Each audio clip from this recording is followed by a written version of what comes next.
Hello, welcome to प्रथम IAS. तो आज की इस वीडियो में हम लोग बात करने वाले हैं मैनग्रोव अलायंस फॉर क्लाइमेट की, दैट इज़ MAC मैक। तो जानने की कोशिश करेंगे कि इस पार्टिकुलर वीडियो में कि एक्चुअली ये मैक है क्या और इसकी फॉर्मेशन क्यों की गई है COP27 जो इजिप्ट में हो रही है उसके साइडलाइंस पे, और इंडिया ने क्यों ज्वाइन किया and what is the importance of mangrove to fight against the climate change. ठीक है, तो यहाँ पे आप देख रहे हैं ये आर्टिकल है। यहाँ पे India joins mangrove alliance for climate at COP27 that is happening in Egypt. और आप देख रहे हैं यहाँ पे जो भूपेंद्र यादव जी है, भारत सरकार में जो ministry of environment forest and climate change है, वो यहाँ पे क्या कर रहे हैं तो संबोधित कर रहे हैं। ठीक है, but before starting I will request to all of you कि आप लोग इस MCQ को सॉल्व करें।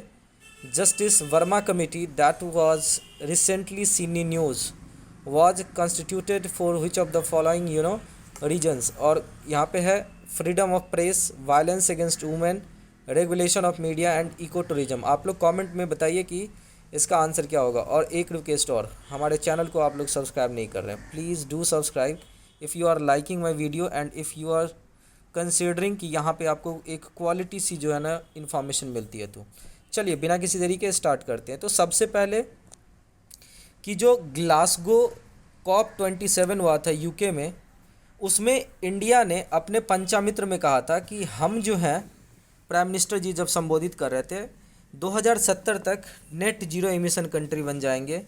और इंडियन रेलवे का जो टारगेट है वो है आपको 2030 तक का। अब चलते हैं अपने डिस्कशन पे। देखिए यहाँ देख रहे हैं कि calling for integration of mangrove conservation with the reducing emission from deforestation and forest degradation, जिसको रेड प्लस भी बोलते हैं। तो रेड प्लस प्रोग्राम किस चीज़ के लिए? For carbon sequencing. इंडिया ने ज्वाइन किया mangrove alliance for climate that is MAC। ठीक है, तो सिंस मैंग्रोव की कंजर्वेशन बहुत इंपॉर्टेंट है, मैंग्रोव जो है आपको एक ऐसा ऑर्गेनिज्म है जिसका क्लाइमेट फाइटिंग में बहुत ज़्यादा इंपॉर्टेंट योगदान है। तो इस कारण से इंडिया ने क्या किया, आपको यहाँ पे MAC को ज्वाइन किया। अब जानना चाहते हैं हम लोग कि MAC एक्चुअली है क्या, that is mangrove alliance for climate. तो देखिए हुआ क्या कि जो COP27 जो इजिप्ट में चल रही है उसके साइडलाइंस पे जो एक तरीके का ये एक इंटर गवर्नमेंटल जो अलायंस है UAE के स्पेशली रिक्वेस्ट पे, ठीक है, सभी लोग जो है ना यहाँ पे एक साथ मिल कर के आए।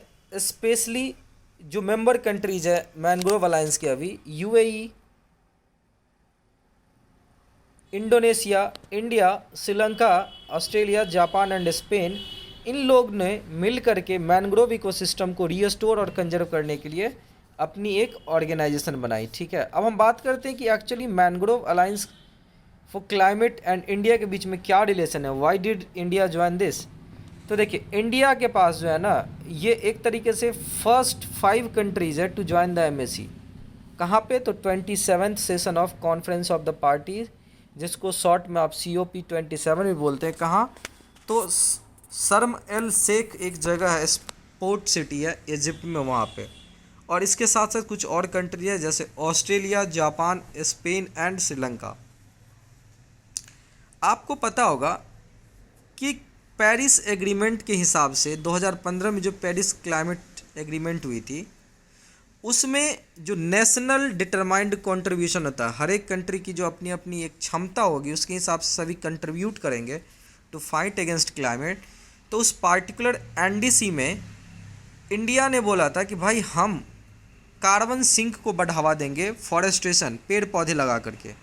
और उन्होंने अपने NDC में इवन बाकायदा हम लोगों ने अपनी कैबिनेट से अप्रूवल लिया। इवन 2022 में तो इसे हम लोगों ने अप टू डेट भी किया आफ्टर COP26। उसको जो हमारी पंचामित्र के नियम के अनुसार जो प्रधानमंत्री जी वादा करके आए थे भारत की तरफ से, उसको हम लोगों ने अपडेटेड भी किया है अपने NDC में।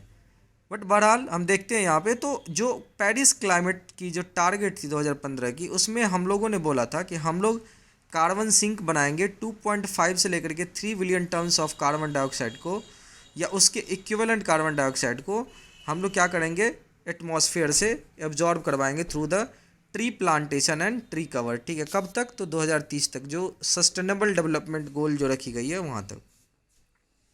हालांकि हम लोगों ने एनडीसी को अप टू डेट भी कर लिया, और मैंने आपको बता दिया ये जो पंचामित्र था इंडिया का, एक तरीके से सजेशन COP26 ग्लासगो यूके में, उसी के बिहाफ पे।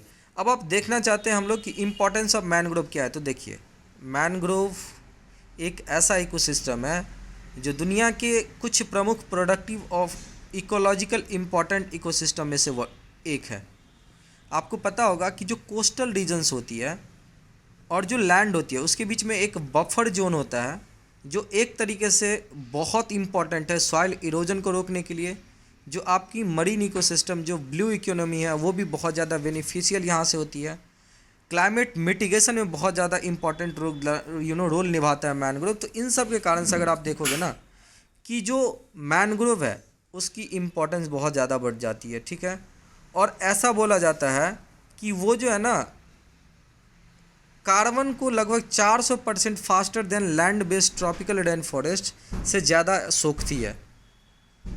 और मैंने आपको बताया कि सी लेवल राइज से बचाता है, इरोजन एंड स्टॉर्म सर्जेस से बचाता है।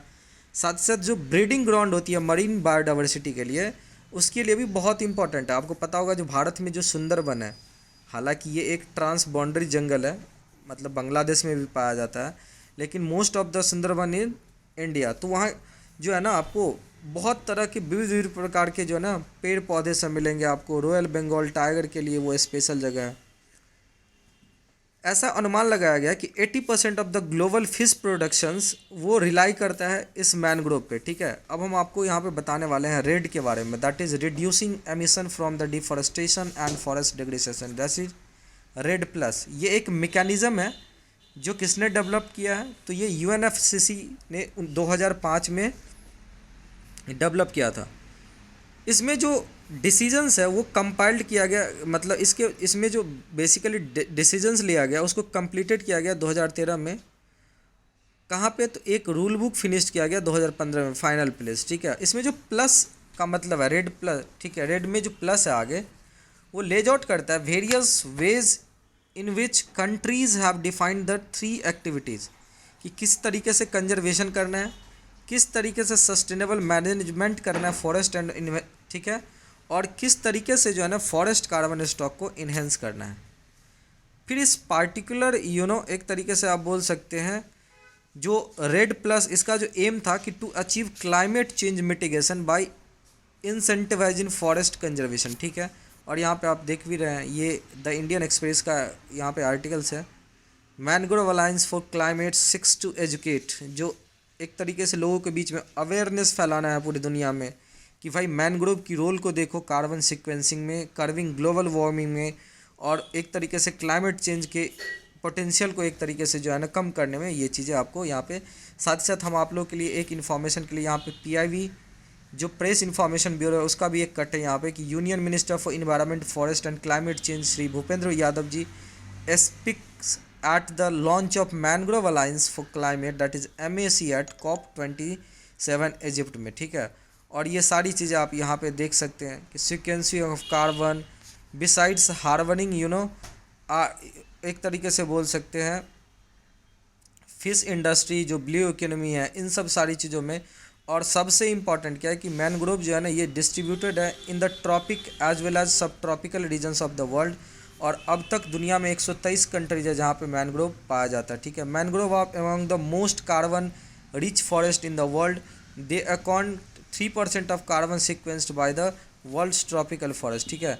फिर साथ साथ ये है कि इकोनॉमिक फाउंडेशन भी बहुत ज़्यादा होती है, ये सस्टेन करवाते हैं ब्लू इकोनॉमी को। ब्लू इकोनॉमी मतलब ओशियन से जो भी आप मरीन इकोसिस्टम पकड़ के मछली, फिशरीज, ये सब चीज़ें जो आप लाते हो उसे ब्लू इकोनॉमी कहते हैं। पार्टिकुलरली मैनग्रोव कहाँ के होते हैं? तो ट्रॉपिकल नेशंस के होते हैं। तो स्पेशली इंडिया, सिंस हम लोग जो है ना एक तरीके से सब ट्रॉपिकल जोन में पाए जाते हैं और हमारी जो दक्षिण वाली भाग है वो ट्रॉपिकल के आसपास ही है, तो हमें यहाँ पे क्या करना पड़ता है, थोड़ी ज़्यादा यहाँ पे ध्यान देनी पड़ती है, ठीक है। ये एक नेचुरल आर्म फोर्स की तरह काम करता है, किसके लिए? तो जो ट्रॉपिकल और सब ट्रॉपिकल नेशंस है, क्योंकि they are the best option to fight against climate consequences like sea level rise, increasing frequency of calamities like storm surges cyclone, ठीक है।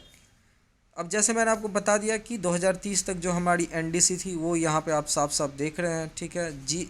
जो ग्रीन हाउस गैस की कंसनट्रेशन है उसको भी कम करने में जो आपको मैनग्रोव बहुत ज़्यादा इम्पॉर्टेंट एक तरीके से, क्योंकि इसकी जो कार्बन की सोखने की क्षमता वो 5 to 6 time as compare to the land trees है, ठीक है। तो उम्मीद करते हैं कि आपको सेशन अच्छा लगा होगा, और अच्छा लग रहा है तो प्लीज़ हमारे वीडियो को लाइक कीजिए और दोस्तों को रिकमेंड कीजिए, and don't forget to subscribe my YouTube channel, ताकि आपको सही समय पे नोटिफिकेशन मिलती रहे। बेल आइकन को दबा लीजिएगा, और जो डिस्क्रिप्शन में टेलीग्राम की लिंक दी हुई है आप वहाँ से हमारे ग्रुप को ज्वाइन कर लीजिए। Thank you so much for watching this video.